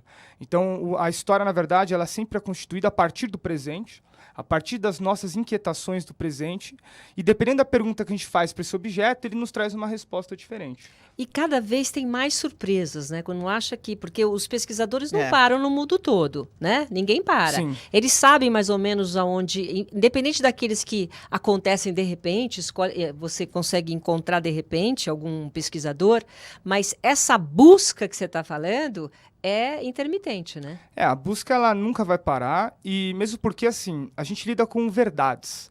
Né? Nas ciências humanas, por exemplo, a gente não tem uma única verdade. Ainda mais, por exemplo, falando dos fósseis, é um estudo que você tem muitos debates científicos ainda. Né? Tem a professora Neide Guidó, ela defende, por exemplo, que havia presença humana há 100 mil anos atrás aqui na América. Né? Apesar da comunidade científica... 100 mil anos? 100 mil anos. Apesar da maior parte da comunidade científica defender o período de ocupação da América entre 14 mil e 12 mil anos, a professora Nied, ela defende ocupação há cerca de 100 mil anos atrás. Então, o debate científico está sempre em aberto. E novas pesquisas e métodos de análise vão aparecendo sempre. Por exemplo, agora, ano passado, alguns orientandos do próprio professor Neves, né, em parceria com outros pesquisadores de outros países, começaram a fazer estudos utilizando o DNA de fósseis para saber a origem dos homens americanos. E uma das coisas que eles estão defendendo hoje é de que o fóssil da Luzia ele não era proveniente necessariamente de uma onda migratória anterior à onda migratória de asiáticos. O que eles estão discutindo hoje é que o povo da América ele vem de apenas uma única migração e que dentro do próprio continente americano houve um processo de diferenciação. Que única que migração seria Uma essa? imigração que teria ocorrido por volta de 12 mil anos atrás, trazendo para a América uma população de tipo mongoloide, de tipo asiática. Não é? E por que isso muda tudo a nossa percepção? Porque o primeiro rosto que foi feito para a Luzia, ela teria a aparência de um aborígene australiano. Não é? Os novos rostos que estão feitos da Luzia agora mostram que ela não tinha essa aparência de aborígene australiano, que ela teria uma aparência de ameríndio. Não é? Uma aparência muito próxima dos indígenas que nós temos hoje. E como que eles descobriram isso? Através do uso do DNA. Então, um dos sítios arqueológicos mais antigos da América é a chamada cultura Clovis, que durante muitos anos a comunidade científica considerava a primeira civilização da América. Né? Os norte-americanos defendem a teoria do Clovis First, né, que teria sido a primeira, digamos, comunidade... Grande descoberta. A primeira grande leva de seres humanos que estiveram aqui na América. O que perceberam? O Walter Neves defendia o seguinte, não, a primeira leva foi a leva que trouxe a Luzia para cá, o povo de Luzia. Depois teria vindo a leva que deu origem à cultura Clovis. Mas fazendo análise de DNA, digamos, do povo de Luzia, não é? Percebeu-se que ela continha DNA muito próximo do povo da cultura Clovis. Então é provavelmente que os ancestrais da Luzia tenham sido dessa primeira comunidade chamada Clovis First e que de dentro do próprio continente americano tenha havido um processo de diferenciação morfológica dos habitantes que teria dado origem a uma diversidade morfológica dos habitantes da América. Quer dizer, muitas respostas ainda virão, né? Esperamos que sim. Né? É sempre importante fomentar investimento em pesquisa, né? Em ciência no país, porque é fundamental para a gente conseguir avançar, digamos, nas pesquisas e no conhecimento. Nossa, mas é intrigante, né? Esse tema, a questão dos fósseis mexe muito com a percepção da gente, né, professor? Exatamente. E o Brasil está bem colocado nessa história, né? Quer dizer, ele está sendo respeitado em relação a essas pesquisas. Sim, com certeza, a partir das descobertas do professor Neves, o Brasil ganha grande notoriedade internacional nas pesquisas acerca do tema. Ainda há muito que investigar, ainda há muito que descobrir, mas as pesquisas nos últimos anos, além de terem avançado nesse campo, também mostram que há muito a que se descobrir, né? Pensar que no passado novas teorias foram descobertas mostra que tem muita coisa para ver ainda. Mas qual foi a maior descoberta de todas? Tem? Olha, é difícil a gente colocar de maneira hierárquica, né? Mas assim, do ponto de vista do sucesso midiático, é o fóssil da Luzia. É mesmo? Né? Para o mundo?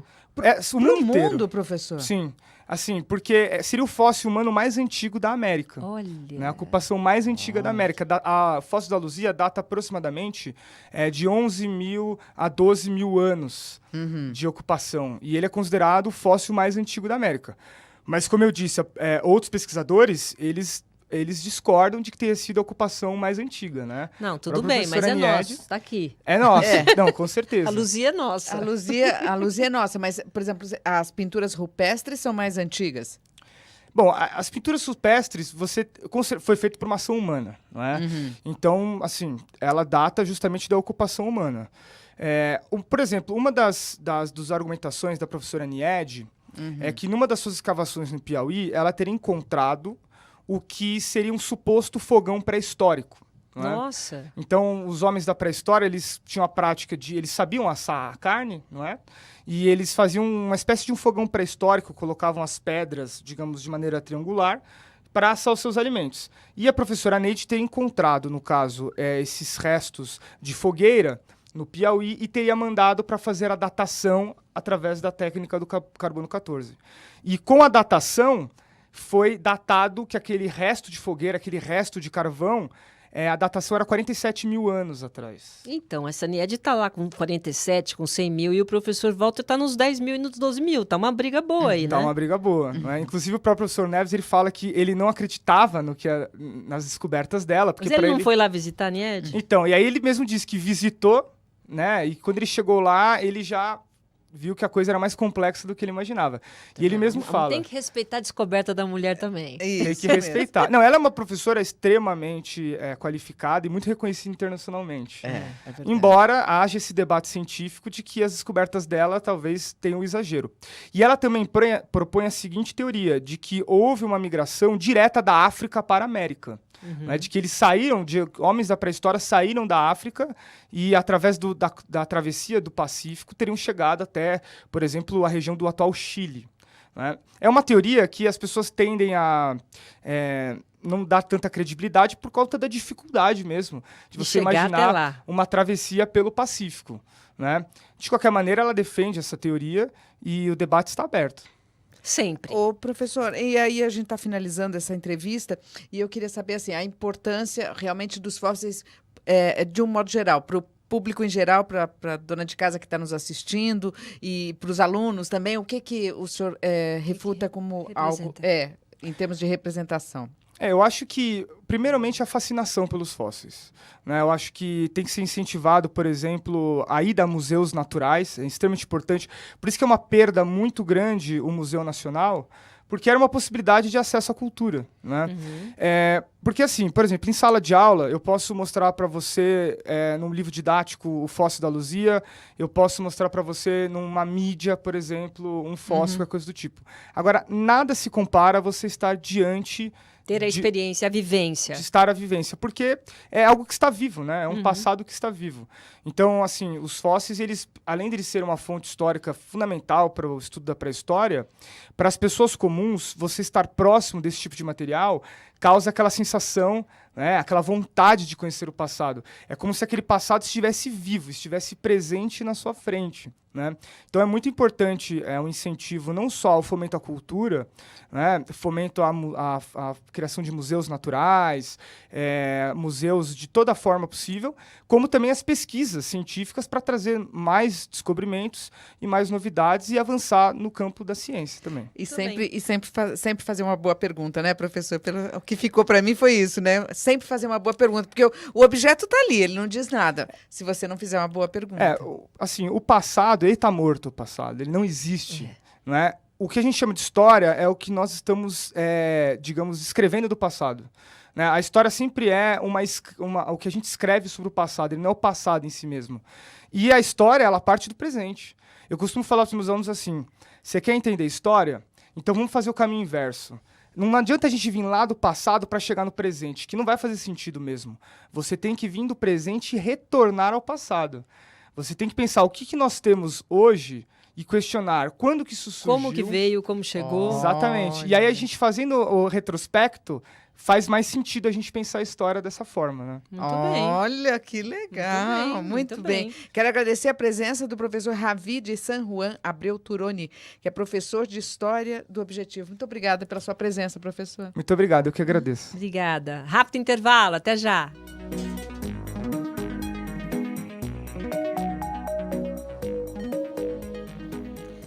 Vamos agora ao nosso bloco de notícias com os principais destaques da Unip e do Colégio Objetivo. Aqui com a gente o aluno João Guilherme, famoso repórter e apresentador JG.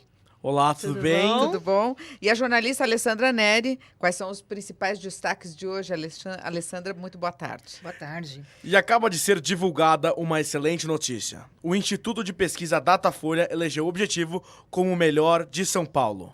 Pelo terceiro ano consecutivo, o curso Objetivo lidera a lista dos melhores pré-vestibulares de São Paulo. O Objetivo também venceu em uma categoria inédita, avaliada pela Datafolha, a de melhor colégio particular da cidade.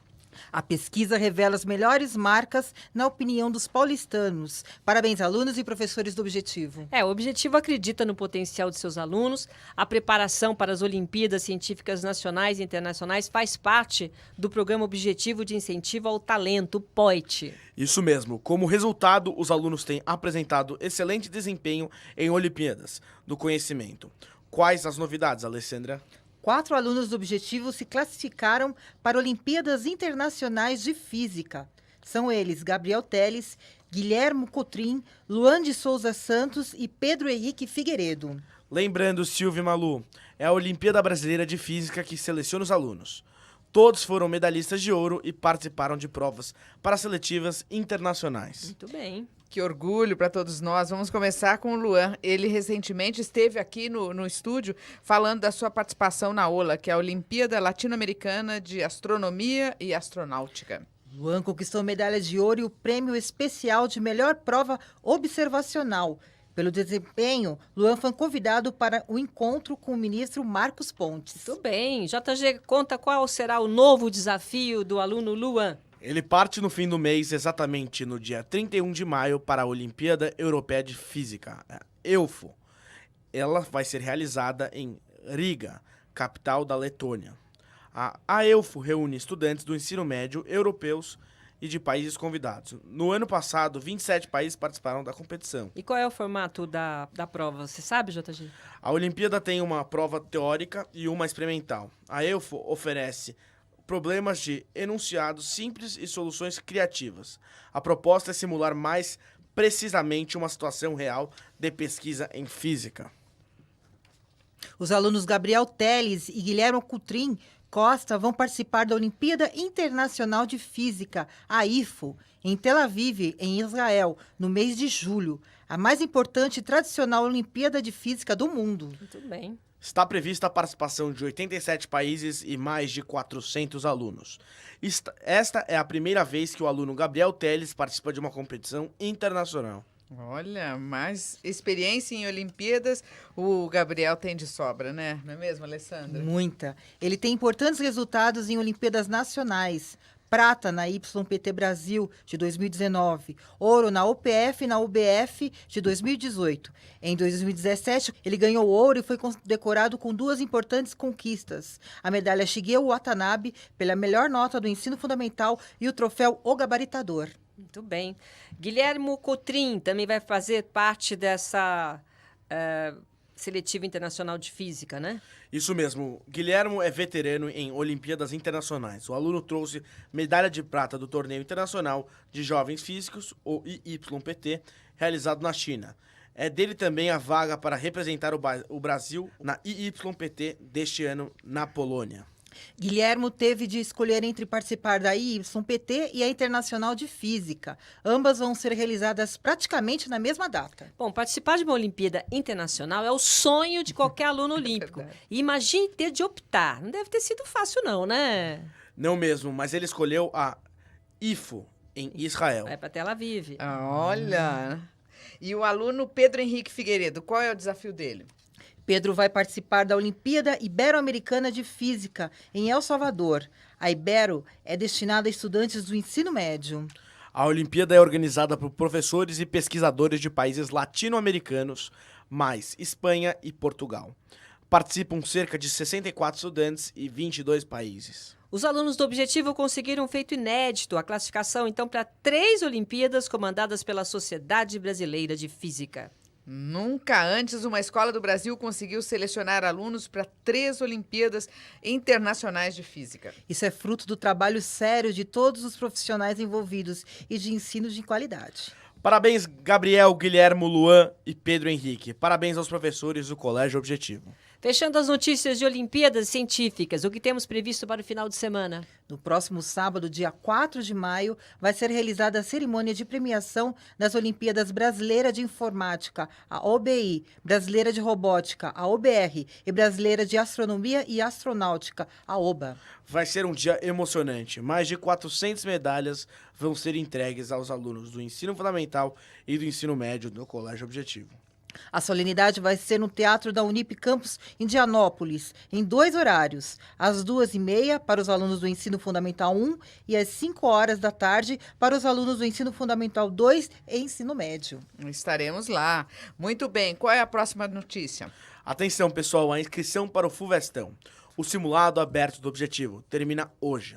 Qualquer estudante matriculado no ensino médio ou em cursos pré-vestibulares pode participar. A inscrição pode ser feita pessoalmente em qualquer unidade do Objetivo ou pelo site curso-objetivo.br. O simulado FUVESTão reproduz as exigências dos grandes processos seletivos. É uma oportunidade de testar os conhecimentos e enfrentar os vestibulares com mais tranquilidade e segurança. A prova vai ser no próximo sábado, dia 4 de maio. O simulado é composto por 90 testes de múltipla escolha. Os candidatos mais bem classificados vão ser premiados. Vamos falar de música. O Objetivo realiza atividades culturais que desenvolvem o potencial intelectual e cultural, exercitam a iniciativa, a criatividade e a sociabilidade. Você participou do Objetivo Acústico, né, Lê? Como foi? O acústico promove a confraternização entre os alunos de diferentes unidades. Alguns se apresentaram sozinhos, ao som do violão, com apoio e coro da plateia, outros em dupla, trio. O que vale é participar, não é mesmo? O professor Eurico vai explicar a atividade Rota VT 1.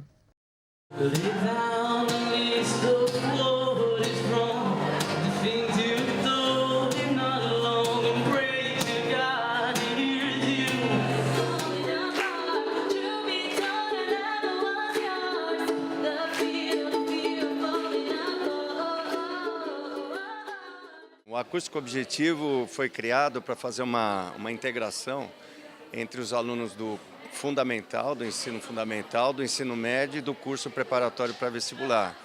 Então, ele não tem caráter competitivo, então, na realidade, nós nos encontramos aqui no auditório, numa festa de confraternização, porque a música, eu acho que é o maior agregador que tem no planeta, né? Então, com a música você consegue unir jovens de várias idades, de várias tendências musicais e a gente passa aqui uma tarde muito boa, muito agradável com todos os alunos aqui participando. Sempre tem uma surpresa boa, 2, 3, 4, né? Então, cada ano eu vejo que eles estão melhorando, eles estão estudando mais música, estão se dedicando mais, estão sendo mais criativos. E eu vejo uma integração muito grande de alunos de séries diferentes, todos tocando juntos, né? Estreitando laços de amizade, de companheirismo, de parceria. Isso para mim é muito gratificante. As horas cor de mel, brilham feito sol, sigo reto pra esquecer que fui perdido. Eu quero você sempre aqui.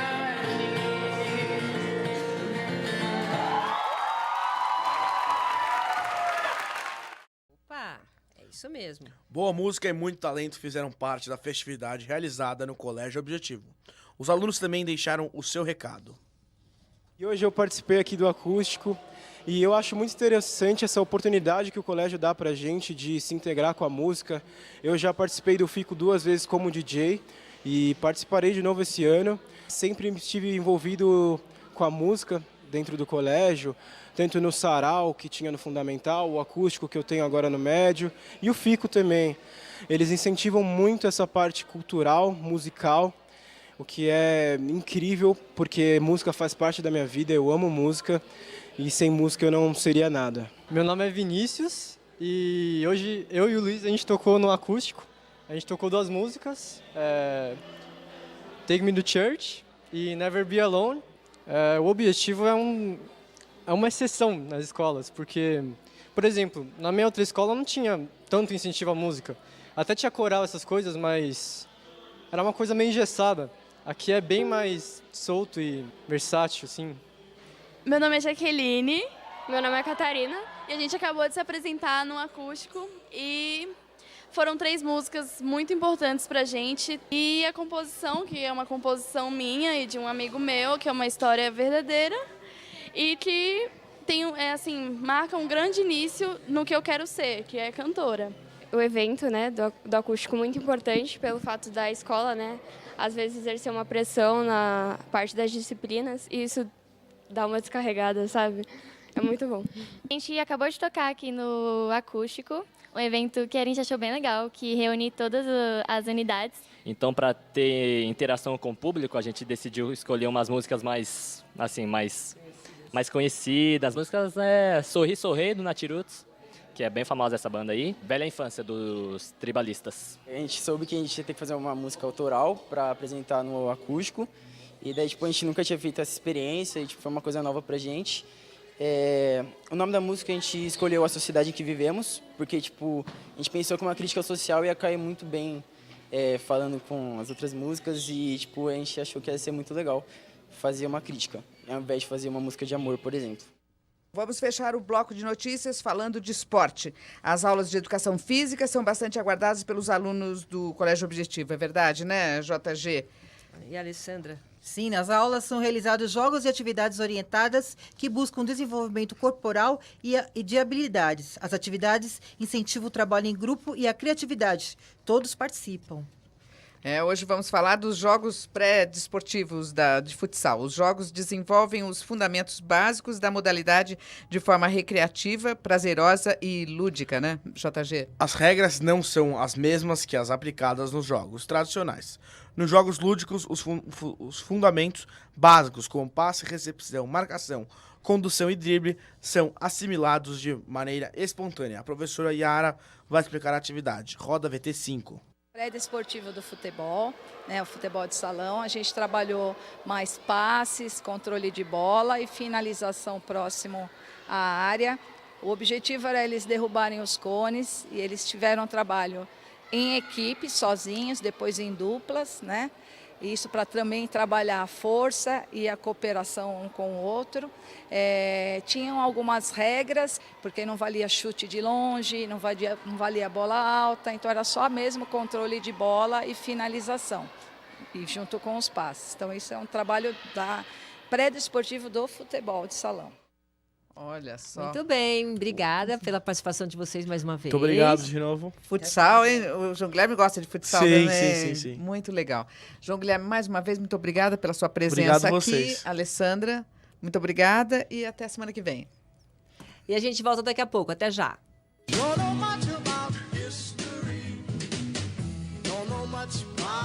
Encerramos o programa de hoje com reflexões do escritor francês Victor Hugo. O futuro tem vários nomes. Para os fracos e covardes, chama-se impossível. Para os comodistas, inútil. Para os pensadores e os valentes, ideal. Mude suas opiniões, mantenha seus princípios, troque suas folhas, mantenha suas raízes. Desejo que se amem hoje, amanhã e nos dias seguintes. E quando estiverem exaustos, ainda haja amor para recomeçar. O Duas na Tri encerra lembrando que a educação é uma história sem fim.